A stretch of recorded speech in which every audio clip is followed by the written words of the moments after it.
देखो इतनी बात रजिस्ट्रेशन में करना है तुमको ना, इंट्रोडक्शन, ठीक है, एडवांटेज हो गया, exception of one registration for one state. अब मान लो मेरा कोचिंग का बिजनेस है, मेरा ऑटो पार्ट्स का भी बिजनेस चल रहा है, हमारा कपड़े का बिजनेस अलग है, तो ये अलग अलग वर्टिकल है। सिमिलर नेचर के बिजनेस है ये नहीं। तो वही ये बात कह रहा है exception of one registration for one state. अगर एक स्टेट में हो तो एक ही रजिस्ट्रेशन कराना है, लेकिन कब की बात ये कर रहा है, कब एक से अधिक रजिस्ट्रेशन कराना है आपको एक ही स्टेट में। लिखा है ना multiple registration permitted for separate business vertical. अलग अलग बिजनेस है, अलग अलग रजिस्ट्रेशन। अगर तुम पेट्रोलियम में डील करते हो तो पेट्रोल, डीजल, कैरोसिन और गैस, सीएनजी सब ले सकते हो, है कि नहीं। लेकिन जब बात आपका एलपीजी गैस का होगा तो उसके लिए क्या करना पड़ेगा, आपको अलग से लेना पड़ेगा। कपड़े का अगर आप बिजनेस कर रहे हो तो चाहे आप बच्चों का हो, चाहे बूढ़ों का हो, चाहे यंग का हो, किसी भी आप कर सकते हो, बेच सकते हो कपड़ा, चाहे आपका शादी का हो, चाहे नॉर्मल हो, चाहे कुछ भी हो। और दवा का करोगे तो दवा का रजिस्ट्रेशन क्या करना पड़ेगा, अलग करना पड़ेगा। तो वही बात ही कह रहा है, one as an input service distributor and other for outward supply. जिसमें एक क्या होगा आपका as a input service distributor का होगा, दूसरा क्या होगा आपका आउटवर्ड सप्लाई का होगा। अब एग्जांपल देखो यहां पर लिखा ना, Apple manufacturer computer, tablet, phone, headphone, music player and more. Apple manufacture करता है ना, कंप्यूटर बनाता है, टैबलेट बनाता है, फोन बनाता है, हेडफोन बनाता है, म्यूजिक प्लेयर बनाता है और भी चीज बनाता है। Management of Apple can divide the overall company performance. Company के ओवरऑल परफॉर्मेंस के बेस पे आप मैनेजमेंट उसको डिवाइड किया into smaller segment based on these product to measure where the company is succeeding. तो यहां पर क्या note, it is similar to AS 17 business segment. एक अकाउंटिंग स्टैंडर्ड है आपका 17, वो बात करेगा किसका, बिजनेस सेगमेंट का। अगर सिमिलर नेचर के बिजनेस है तो उनको एक क्राइटेरिया, अगर मैं कोचिंग पढ़ा रहा हूं तो मेरा काम नोट्स बेचना भी हो सकता है, नोट छपवाना भी हो सकता है, प्रिंटिंग का काम मैं कर सकता हूं, वो मेरे सेकेंडरी एक्टिविटी में हो सकता है। लेकिन कपड़े का बिजनेस से इंक्लूड नहीं हो सकता, साइकिल का काम, इलेक्ट्रिक का काम, कोई भी चीज से इंक्लूड नहीं होगी। तो उसको क्या करेंगे आप, अलग अलग पेन से अलग रजिस्ट्रेशन कराएं, ठीक है। देखें भाई इसको पढ़िए, रजिस्ट्रेशन कब कंपलसरी होगा।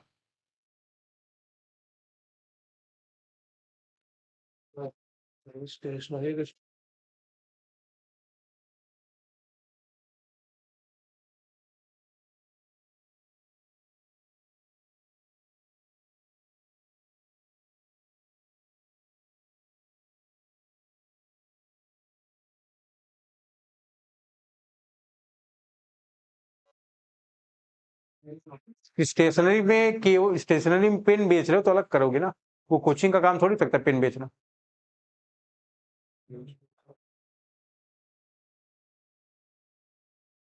अभी एक बात बताया था तुमको, कौन कौन से पर्सन लाइबल हैं रजिस्ट्रेशन के लिए।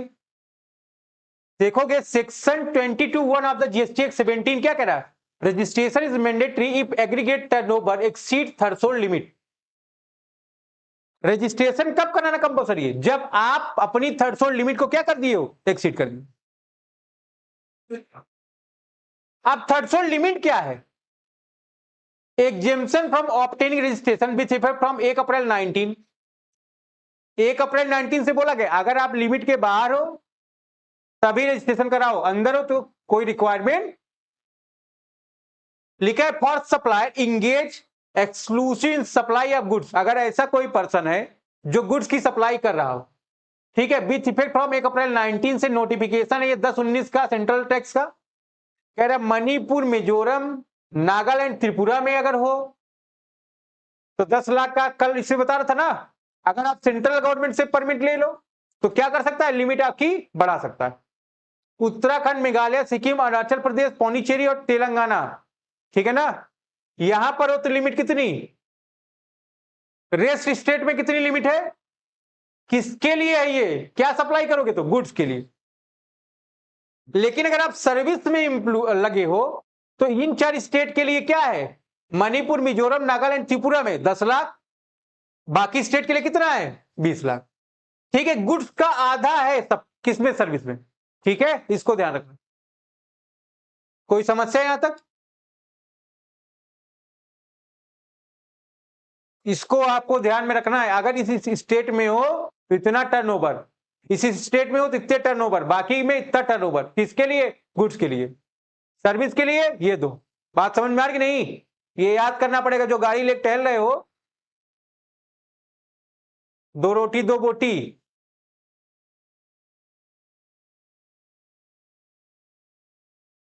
हाँ हाँ, मैं सबको कह रहा हूं, किसी एक को नहीं कह रहा हूं। यहां ध्यान रखिए, इसको पढ़िए।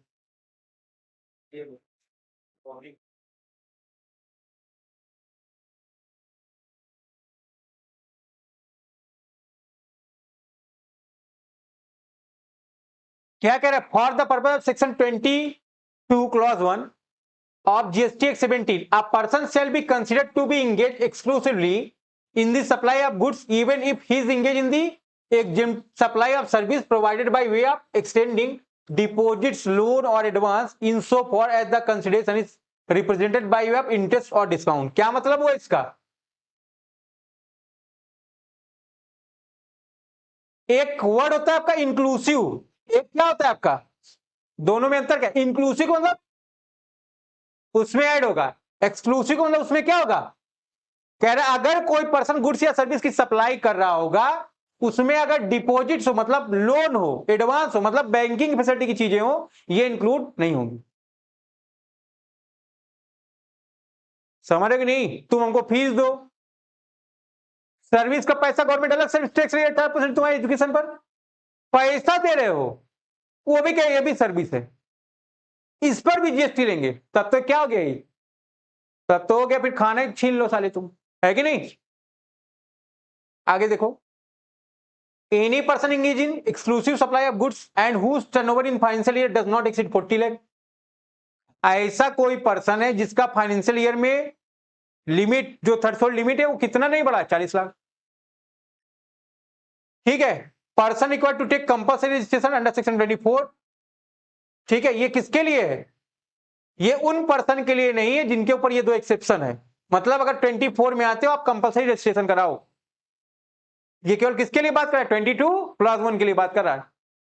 फिर बी क्या है, person engage in making supply of ice cream and other.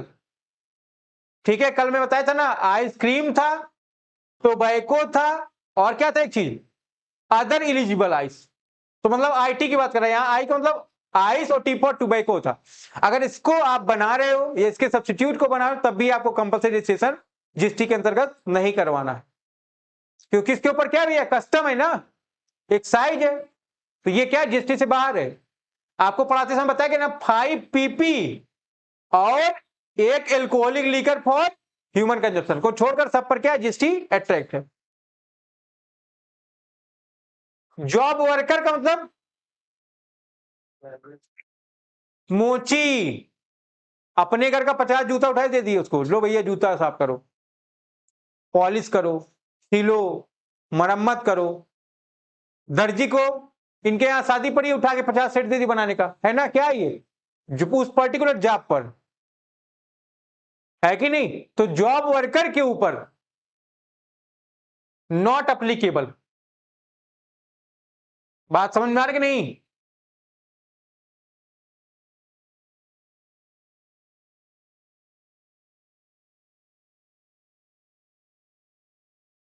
अब जब टर्नओवर को आप कैलकुलेट करोगे, जो भी 40 लाख 10 लाख 20 लाख आया है अलग अलग स्टेट में, कैसे कैलकुलेट होगा, ध्यान रखो। ये जो बता रहे हैं ध्यान से ले जाओ, वही लिख लेना, ठीक है ना, ये सब नोट्स में लिखा नहीं हूं मैं, नहीं टहल जाओगे फिर।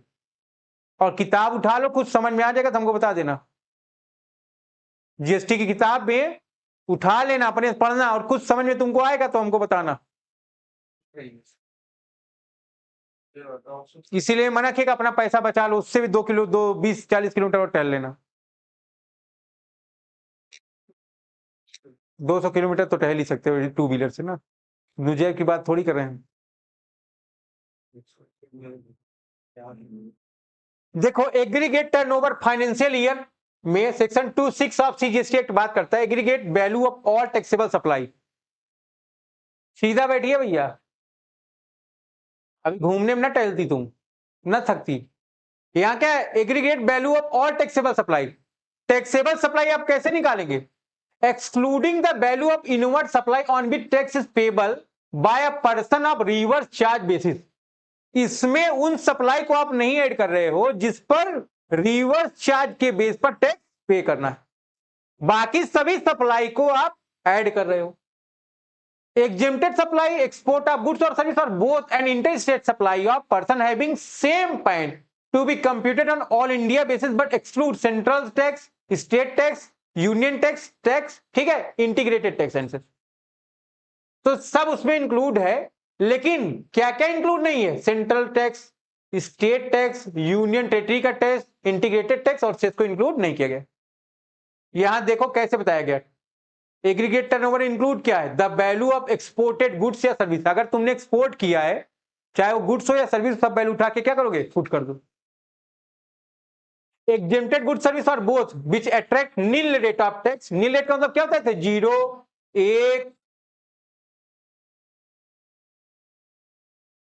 तो ध्यान रखना है हम लोग को, इंक्लूड करना है एग्जेम्प्टेड गुड्स या सॉरी ध्यान रखोगे एग्रीगेट टर्नओवर में इंक्लूड क्या करना है, एग्जेम्प्टेड गुड्स सर्विस या बोथ। ठीक है, इसमें वो गुड्स भी आएंगे जिसमें नील रेट से टैक्स या होली एग्जेम्प्टेड फ्रॉम टैक्स भी, वो वाले भी गुड्स इंक्लूड होंगे। ध्यान रखो जब हम लोग बात कर रहे थे 0, 1, 2, 3, 4, 5%, ये इन सारे में जो परसेंट था, ध्यान रखो इसको आपने क्या नाम दिया था, इसको आपने नाम दिया था नील रेट ऑफ टैक्स। ठीक है, और ध्यान रखोगे एग्रीगेट सप्लाई में आप उन गुड्स को भी कवर किए हो जो क्या है, टोटली एग्जेम्प्ट फ्रॉम टैक्स भी। ठीक है, तो यहां तक आपको बातों को ध्यान रखना है। फिर ध्यान रखोगे इसमें inter state supply between distinct person having same PAN. अगर एक पेन है और वो पेन मेरा है, हमारे पेन से ये भी मिस्टर ए मिस्टर बी दोनों क्या कर रहे हैं, टैक्सेबल सप्लाई कर रहे हो, चाहे वो गुड्स की चाहे सर्विस की हो। ठीक है, तो ध्यान रखोगे चाहे वो अगर वो इंटर स्टेट है तो उसको भी उठा के आप एग्रीगेट टर्नओवर में इंक्लूड कर लेंगे। फिर ध्यान रखोगे अगर सप्लाई है on account and on behalf of principal. ठीक है, सप्लाई कर रहे हो अपने अकाउंट में, किसके बिहाफ पर, प्रिंसिपल के बिहाफ पे। इस पॉइंट को भी ध्यान रखना है, आपको कवर करना है किसमें, एग्रीगेट टर्नओवर में। ठीक है, तो इस यहां तक की बातों को आपको ध्यान रखना है। अब एक चीज और है, तो कहने का मतलब 4 पॉइंट को कवर करना है। पहला पॉइंट क्या है, aggregate value exported goods and service, exempted goods service both. ठीक है ना, वो सारे एग्जेम्प्टेड गुड्स या सर्विस जिन पर नील रेट लगा है या एग्जेम्प्टेड रेट वाले गुड्स उसमें या सर्विस कवर है। इंटर रेट सप्लाई है ना, डिस्टिंक्ट पर्सन का सेम पेन से, वो भी इंक्लूड करना है। सप्लाई करो अपने अकाउंट से, लेकिन किसके बिहाफ पर, प्रिंसिपल के बिहाफ पर, उसको भी आप इंक्लूड करोगे। बट ध्यान रखोगे इसमें एक्सक्लूड क्या करना है, मतलब क्या क्या इसमें जोड़ना नहीं है। तो देखोगे इनवर्ड सप्लाई अगर है, ठीक है, जो which the recipient is required to pay tax, जिस पर रिसिपिएंट क्या है, टैक्स पे कर रहा है, किस बिहाफ पर, रिवर्स चार्ज मैकेनिज्म के बिहाफ पर, तो उसको आप छोड़ दोगे, उसको आप एग्रीगेट टर्नओवर में कंप्यूट नहीं करोगे। फिर सेंट्रल टैक्स को, ठीक है, सीजीएसटी, फिर एसजीएसटी, फिर यूनियन टेरिटरी टैक्स, फिर इंटीग्रेटेड टैक्स, इन सभी को भी आपको एक्सक्लूड करना है। फिर कंपनसेशन से इन सभी चारों पांचों पॉइंट को आपको छोड़ देना है और इन चारों पॉइंट को आपको कवर करना है। इन्हीं को मिलाकर ध्यान रखोगे आपका एग्रीगेट टर्नओवर बनेगा। फिर ये 4 पॉइंट आपको ध्यान में रखने हैं। ठीक है, अब ये 4 पॉइंट क्या क्या है आप यहां समझने का प्रयास करेंगे। ठीक है, देखोगे the turnover will be computed pan wise. जो आपका टर्नओवर होगा ये आप कैसे कंप्यूट करोगे, pan wise. The partner and partnership firm will have different PAN number, thus the turnover of the partner and partnership firm will not be aggregate। ठीक, ध्यान रखेंगे अगर यहां पर पार्टनर है और पार्टनरशिप फर्म है तो दोनों का पैन नंबर क्या है, डिफरेंट है, अगर अलग अलग, ऐसे केस में जो पार्टनर का टर्नओवर है और पार्टनरशिप फंड का जो टर्नओवर है, दोनों अलग अलग टर्नओवर होगा और आप उसका एग्रीगेशन नहीं करने वाले, ठीक है। फिर पॉइंट नंबर 3 ध्यान रखेंगे, the HUF and individual copartners of family having different PAN. यहां पर देखिए एचयूएफ फैमिली का अलग पैन है और ये कोपार्टनर्स जो है इनके अलग अलग पैन है, ठीक है। इसका जो भी एग्रीगेट टर्नओवर होगा वो इसके माध्यम से अगर होगा तभी आप उसको एग्रीगेट करोगे, लेकिन अगर इसके कोपार्टनर्स के द्वारा जो सप्लाई होगी आप उसको नहीं कवर करोगे, ठीक है। हेंस टर्नओवर ऑफ कर्ता of HUF in his individual capacity and turnover of कर्ता एज कर्ता of HUF will not be aggregated, ठीक है। तो ध्यान रखोगे एचयूएफ के कर्ता की बात जब करोगे तो फर्म का टोटल कर्ता का और एचयूएफ का एक माना जा सकता है, लेकिन कोपार्टनर का जो होगा उसको आप यहां पर अलग कर लेंगे।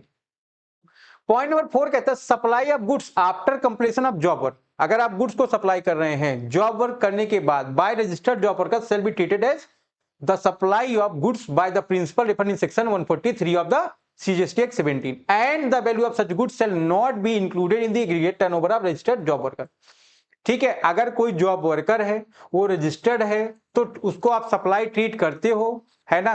कैसे ट्रीट करते हो, उसका एक सेक्शन है 144 प्रिंसिपल रेफर कर रहा है उसका, ठीक है। तो इसको भी आप नहीं इंक्लूड करोगे किसमें, एग्रीगेट टर्नओवर में।